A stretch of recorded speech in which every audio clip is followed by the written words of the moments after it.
Hey all, hope everybody are doing good. Welcome back to chemistry series. I'm your Nalini ma'am from homeschool. Okay, see we are with the chapter structure of atom. Already lots of concept is over. Video links are provided in the description. You can happily go and check it out. Coming to today's topic, the most important topic and the most interesting topic, that is de Broglie equation and also Heisenberg's uncertainty principle. And coming to this person, de Broglie is the name of a scientist. Very, very great scientist. Invented a big revolutionary concept in the field of chemistry. See here, considering electron as a particle, Bohr has given his model, that is Bohr's atomic model. Considering the particle nature of electron, Bohr told that electron revolves around the nucleus in a definite orbits. Okay, he told there are many orbits or energy levels around the nucleus. Electron revolves only in these orbit. It will not come out of the orbit and it will not fall on a nucleus. Right? Considering electron as a particle. If you consider electron as a particle, then this one can hold good. This one can be true. But there came a person called de Broglie. He told, no, you can't consider electron as a particle 100%. Electron has a wave nature, he told. What did he tell? Electron has a wave character. Okay, especially all the microscopic particles. Point is very, very important. Microscopic particles have both wave nature and particle nature. Okay, say he gave an idea of dual nature of matter.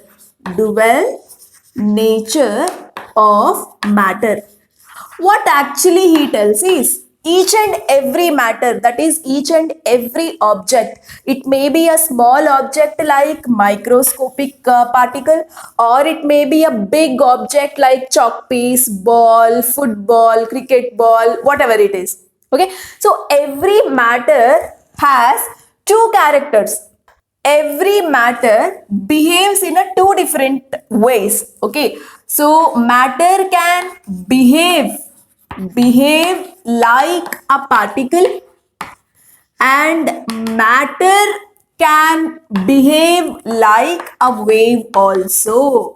Okay, so just like our electromagnetic radiation, we studied dual nature of electromagnetic radiation. It says that electromagnetic radiation can travel in the form of a wave, or it can act like a particle. It can behave like a particle, right? Similarly, not only the radiations, even the matter, small or big, has two nature, has two behaviors. One is a particle behavior, the other one is wave behavior. Okay, and you know what? In case of bigger objects like a cricket ball, particle character is very much less. When you throw a ball, it won't go like a wave, right? See, the bigger objects like chalk piece, cricket ball acts like a particle, right? But they do have little wave nature, but that wave nature can be negligible for macroscopic particles. Okay, see, the point that I write here is very, very important. Wave nature can be negligible for macroscopic particles like cricket ball, football, or whatever it is. Okay, but wave nature cannot be neglected for microscopic particles. So what examples you can give for microscopic particles? It can be electrons. Okay, it can be anything, alpha particles, alpha rays, alpha particles. Okay, so these are microscopic particles. So for these particles, wave nature is more. Okay, you can't neglect it. You can't only consider them as particle, he says. Right. Actually, for telling this, he was put in a jail also. People never agreed. You just imagine, if I say that chalk piece moves like a wave, who believes this? This seems to be a stupid idea, isn't it? But no, this chalk piece definitely has wave character, but the wave character is so much less that you can neglect it. You can just consider this as a particle. Wave character is very less. So when he told this, people never accepted, and he was put in a jail. And later, through many experiments, it was proved that particles do have wave character also. Especially the microscopic particles like electrons and alpha particles behave more like a wave, he said. Okay, it was proved. So that is all about the major concept of de Broglie.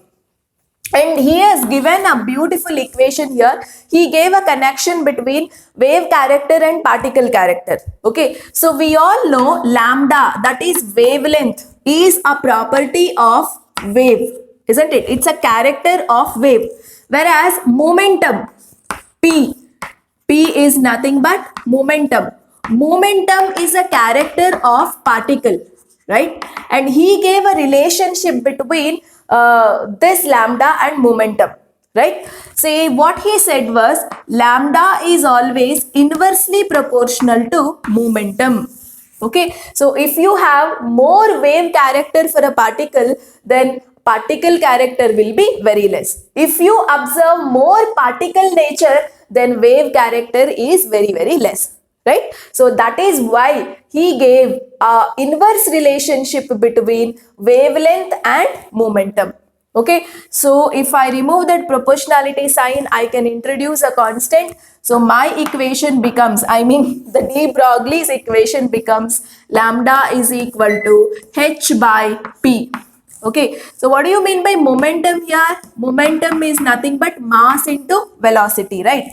So this formula, I can also write it as lambda is equal to h by mv. So this is a very, very important formula. Problems can be asked on that formula. So here we all know lambda is equal to wavelength. It is nothing but wavelength of a particle. Particle also has wave character. So wavelength is a property of wave.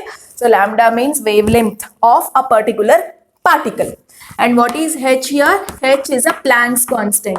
It is Planck's constant, and we know its value 6.6 into 10 power minus 34 joules second. Right. And what is m here?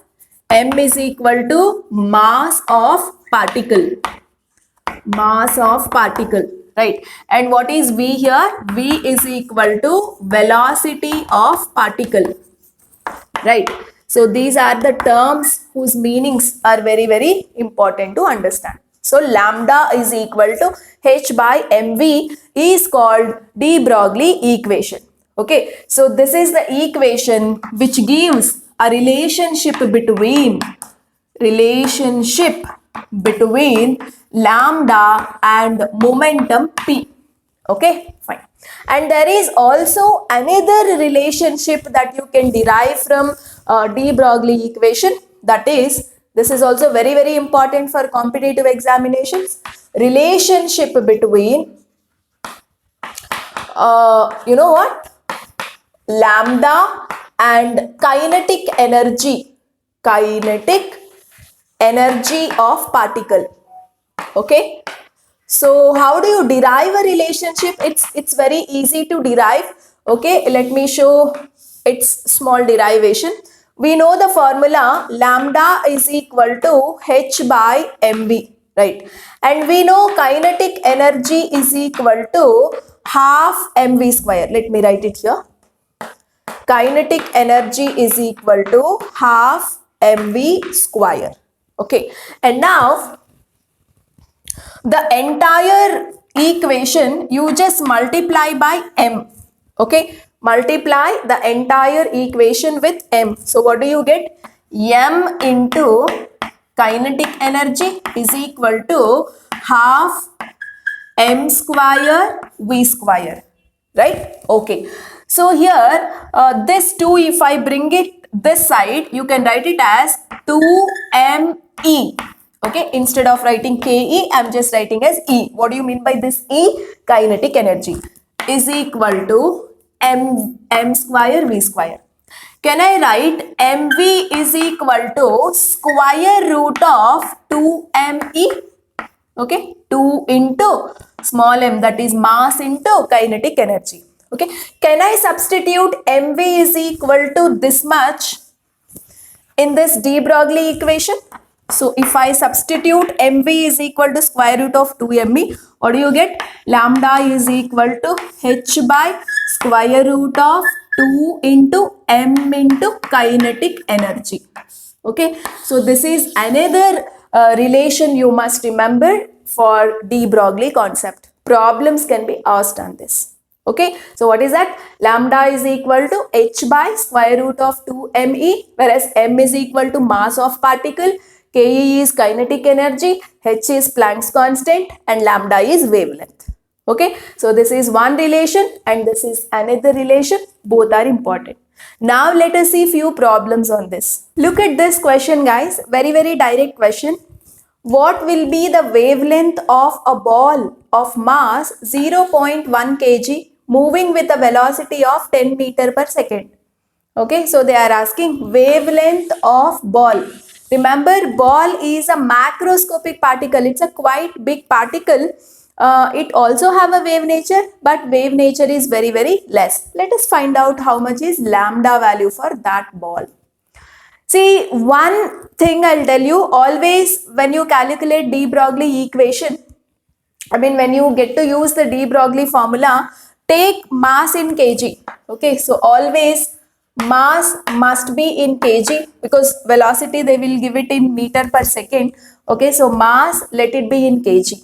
Okay, so find what is our formula. Lambda is equal to h by mv, right? So lambda is equal to h is a Planck's constant whose value you must know, that is 6.626, just 6.62 I'll take, into 10 power minus 34 joule second, divided by mass is 0.1 into velocity is 10 meter per second. So 0.1 and 10, right? And just your answer is lambda is equal to 6.626 into 10 power minus 34 meter, right? So this is your lambda value. That's it. Very simple. You can see the lambda value, how small it is. 6.62 into 10 power minus 34. You can just think of how small the lambda is, right? Because the ball is a macroscopic particle. Its lambda value, the wave nature is there, but it is negligible. You can just imagine how small is this value. And now just compare the lambda of microscopic particle. Here is the question. They are asking lambda of microscopic particle, that is electron. Just let us compare the lambda values now. Okay. So how do you do this problem? They gave mass of an electron is 9.1 into 10 power minus 31 kg. Right. Kinetic energy they gave. Kinetic energy is equal to 3.0 into 10 power 25 joules. Okay, so what is the formula you will use? Lambda is equal to h by square root of 2 into mass into kinetic energy, right? So you can use this formula. So lambda is equal to h 6.626 into 10 power minus 34 divided by square root of 2 into mass is 9.1 into 10 power minus 31 into kinetic energy is 3.0 into 10 power minus 25, right? Say actually square root of this value you need to know. But if you multiply here, you will get one big value. Taking its square root is quite difficult. Just I'll make my calculation much easier. Say, can I take it 6.62 into 10 power minus 34 divided by Can I write this as square root of 2 into square root of 9, 9.1. Let me take 9, okay, for simplification, into square root of 3, right, into square root of 10 power minus 31 into 10 power minus 25. So how much do you get, guys? It is 10 power minus 56, isn't it? Minus 31 plus minus 25, minus 31 minus 25, addition you will do, right? So 31 plus 25, it is 56. Okay, so now you know these square roots, they are much simple numbers, right? So what do? 6.62 into 10 power minus 34 divided by square root of 2 is 1.141 into square root of 9 is 3, right, into square root of 3 is 1 point, it is 73, right, into, how do? This is actually square root of minus 56 is 10 power minus 56 divided by 2. So it will be 10 power minus 18, isn't it? Into 10 power minus 18, right? See? So now how do you do this? Let me do it here. So 6.62 into 10 power minus 34 divided by the entire. If you do 1.14 into 3 into 1.73, you will get 7.33 into 10 power minus 18. So almost you will get 0.900 approximately I am taking here, okay, into 10 power minus 34 into 10 power, this if it goes to numerator, it becomes plus 18. So this is 0.900 into 10 power minus 6 I can write, right? So 10 power minus 6 meter I can write. So this is what your answer. You see, wavelength of electron is 0.900 into 10 power minus 6. But here, 10 power minus 34. You can see the lambda value difference of a ball and electron. Here, the wave character is very less. Here, the wave character is quite more. You can't neglect that wave character. Okay, so that's why Bohr's model of an atom has got greatest limitation, right? So when this much is the wave character associated for an electron, you can't neglect. You can believe that electron moves like a wave, right? So this is how problems can be asked, guys. See, this is one formula. This is another important formula that you need to remember. So that's all about the de Broglie equation and the problems related to it. Now let us move on to Heisenberg's uncertainty principle. Another very important principle that you need to study is Heisenberg's uncertainty principle. Say the principle says that you cannot determine both position and momentum of an electron at a time. Okay, so what do you mean by position here? Location. Say, we all know electron will revolve around the nucleus, isn't it? Say, where exactly if it is present around the nucleus, that is what we mean by position or location of an electron. Okay, so that location as well as it revolves with certain speed, isn't it? So that speed, if you want to find out at a time, it's not possible. This is what we mean by Heisenberg's uncertainty principle. So let me write that sentence for you. We cannot determine, that means we cannot determine position and velocity of an electron at a time. In the sense, simultaneously, if you want to find both location and speed, it's not possible.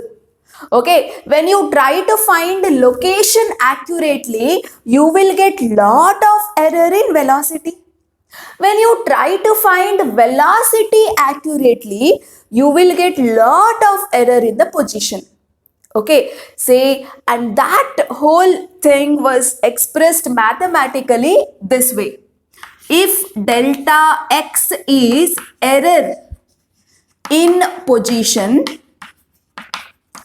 delta v is error in velocity, then product of delta x and delta p. Okay, so let me instead of velocity, let me consider delta p. Okay, so what do you mean by p here? Momentum, right? Say when a object with certain mass is moving with a certain speed, then we call it as momentum, right? So product of delta x and delta p will be greater than or equal to h by 4 pi.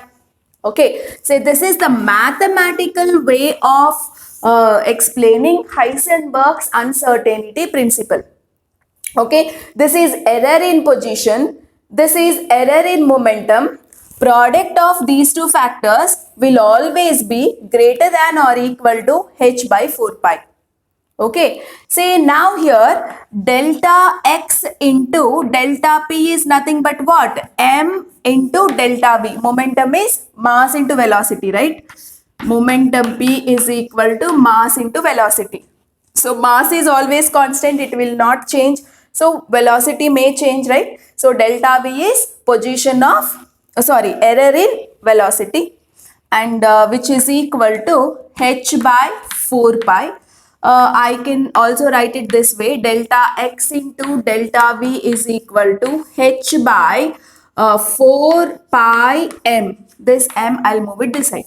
So this is actually one of the formula you get to use during problems. Okay, so delta x is error in position, delta v is error in velocity, is equal to h by 4 pi m. M is mass of object.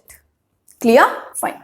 And also remember, see, when delta x is infinity, when you have large error in position, then delta v becomes 0. Okay, error in velocity becomes 0. That means velocity can be determined accurately. See, any one factor you can determine accurately, either velocity or position at a time, not both accurately at a time. This is what the principle. Okay, so that's why I have written. So whenever you have large error in position, you will find very little error in the velocity, or there is no error in the velocity only. Okay, or one more thing, whenever you have large error in velocity, then error in position becomes 0. Okay, fine. See, I can explain this, why you cannot determine both at a time. Can be explained with this particular example. Try to observe it carefully. See here, imagine this is a nucleus and our electron is revolving around a nucleus. Okay, and here if I want to see, for example, electron is here. This is the original path of electron. Okay, so our electron is here, and this is the expected path. Expected path. So what do we expect is electron starts from here and it goes something like this. This is what we normally expect, right? But see, if you want to find out the position of electron here, what you will use? You will use microscope, right? Say, how do you see objects from microscope actually? With the help of light. You will focus with the help of light. Light falls on an object, so it can be visible. Okay, light is completely made up of photon, right? So whenever the photons, that is light, strikes this object, that is electron, you know what? Electron has very less mass. It is a lightweight particle. What would happen? The moment this photon touches this electron, you know, electron will change its direction. It, instead of going like this, you know, it may change its direction. That means, say you were trying to find out its location, but electron is not staying there the moment you strike the photon onto it, because that force is enough for this particle, for this electron to go away, right? So this is how you get errors in finding location and speed at a time. right? Say for example, one more live example I'll tell you. When a small hair on a eyebrow, in case if it falls on your hand, right, say the moment you bring it near, bring it very close, imagine that hair is very thin, very small, its mass is very very less, okay, say it is here. When you watch it very closely, even the breath, that is the air coming from your nose is enough for this particular hair to fly away, right? So it will not stay there. You're breathing it, your breath, that force is enough for this hair to go away. The same concept here. So you are trying to find its location. How you can do that? By microscope. You will use a light, right? Say light means photons. So the moment these photons come and hit on an object, you know what happens? That force is enough for this electron to change its direction. Okay, instead of going this way, it may change its direction, and even its speed also may change. So where did you find the location? Did you find accurate location? Did you find accurate speed? No, right? So this is what we mean by Heisenberg's uncertainty principle. So definition is very very important. We cannot determine position and velocity of an electron at a time. Okay, so that is mathematically can be written something like this, and from this we get this formula, and problems can be asked on this formula. Okay, so we will see few problems on this particular formula. There is another importance for this Heisenberg's uncertainty principle. You know what? This principle eliminates this sentence, whatever I'm writing is very, very important. Try to understand it carefully. This can eliminate presence of definite trajectories. Trajectories. What do you mean by trajectories? It's nothing but orbits around nucleus. Yes or no? Say Bohr told us if this is a nucleus, you have a definite trajectories. That means you have a definite orbits where electron can move only in this orbit. See, when electron was moving only in this orbit, when it's not going away, whatever you do, then it's very easy to find its location and the speed, right? When it is there in a fixed position, you know, in a fixed path, if it is moving, it's actually easy to find its location and, speed. But Heisenberg's uncertainty principle proves that it is impossible to find position and velocity of an electron at a time. Okay, so what does this mean? This can tell us that there is no definite orbits around the nucleus. Electron will not revolve around the nucleus in a definite orbits. Okay, so the presence of definite trajectories or orbits around the nucleus was completely eliminated with the idea of Heisenberg's uncertainty principle. Okay, say now we got to know that electron has wave nature and it can also move like a wave around the nucleus, and we also got to know that there is no definite orbits around the nucleus, and it's not that electron is moving only in that orbit, right? Say with this there is another person called Schrödinger. Okay, so with lots of mathematical applications, both Schrödinger and Heisenberg worked together to introduce a new model of an atom, which we call it as quantum's mechanical model of an atom, okay, which we will discuss in the next class.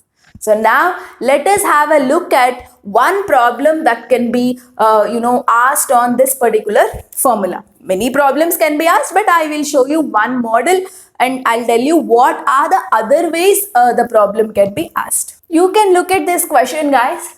A microscope using suitable photons is employed to locate an electron in an atom within a distance of 0.1 angstrom. Okay, so that means this is actually error in position. Okay, say angstrom, nanometer, meter, you know, if these units are there, actually they have given something about the position. Delta X value is given, that is 0.1 angstrom. What is the uncertainty involved in velocity? So uncertainty in the sense what? Error. So what do you mean by error in velocity? Delta V. So delta V is how much they are asking. So what is the formula you will use? Delta x into delta V is equal to h by 4 pi m, isn't it? And here, what is h? It's a Planck's constant. We know its value 6.626 into 10 power minus 34 joule second. And mass of an electron. See, what is the particle here? It's an electron. You must know mass of an electron. Okay, so that is 9.1 into 10 power minus 31 kg, right? So H value is this, M value is this. What did they ask you? They asked you this. So delta V is equal to H by 4 pi M into delta X. So you just have to substitute all the values. H is 6.626 into 10 power minus 34, right? 4 into pi value is 22 by 7, and mass of an electron is 9.1 into 10 power minus 31 into delta X. How much they gave? 0.1 angstrom. So 0.1 angstrom in the sense 0.1 into 10 power minus 10 meter. So this idea is very important. 1 angstrom is equal to 10 power minus 10 meter. 1 nanometer is equal to 10 power minus 9 meters. Okay, so both angstrom and nanometer is a commonly used unit in case of chemistry, right? So 0.1 into 10 power minus 10, 0.1 into 10 power minus 10.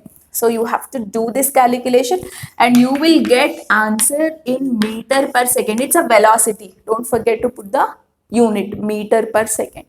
Okay. So here, this they may ask you position, error in position, or sometimes mass they will ask. They will give uncertainty in position, uncertainty in velocity, mass they will ask you. So only thing is carefully observe what is given and what is asked you to find out. Okay, and careful with the units. Say if you can't make out whether something given is delta x or delta v, just concentrate the units. If it is error in position, position is all about distance, right? Distance is something like length.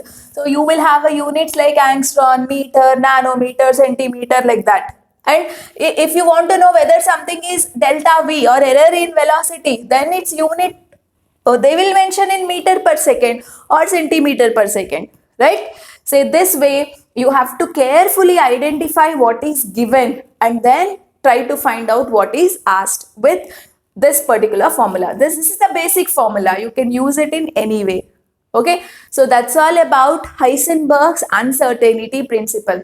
So hope you liked the video, and next class is really, it's going to be an amazing session because we are doing quantum's model of an atom, and I'm going to cover the complete quantum numbers. Okay, say most of the children feel difficult with this quantum numbers, and a few can understand easily and few find very difficult to understand.